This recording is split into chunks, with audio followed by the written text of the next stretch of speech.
అనేక రకాలుగా ప్రజలకి నేను ఇచ్చిన వాగ్దానాల్ని నెరవేర్చాలని చెప్పి అనేక రకాలుగా నేను ప్రయత్నం చేశాను. ప్రభుత్వంలో అధికారం ఉండగా జగన్మోహన్ రెడ్డి గారు ఎప్పుడు కూడా మరి వాటి మీద దృష్టి పెట్టలేదు.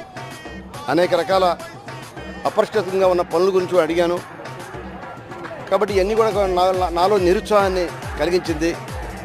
మరి వాళ్ళ పార్టీ ఓటమి చెందిన తర్వాత కూడా ఆయన ఏమాత్రం కూడా మరి కార్యకర్తల పట్ల కానీ నాయకుల పట్ల కానీ ఆయన చూపించే నిర్లక్ష్య వైఖరికి నిరసనగా మరి ఆ పార్టీలో మనం ఉంటే ఎవరికి ఎటువంటి సహాయాన్ని చేయలేకపోతున్నాం, ప్రజలకి ఏమాత్రం కూడా పడలేకపోతున్నాం, నియోజకవర్గ అభివృద్ధిని కూడా మేము ఎక్కడ చేయలేకపోతున్నాం. కాబట్టి ఇవన్నీ దృష్టిలో పెట్టుకొని మరి మా కార్యకర్తలు కూడా తెలియజేసి నా యొక్క అభిప్రాయాన్ని కూడా వారికి కూడా తెలియజేసి మరి నేను రేపు రాజీనామా ఇచ్చిన తర్వాత 22వ తారీఖున జనసేన పార్టీలో చేరడానికి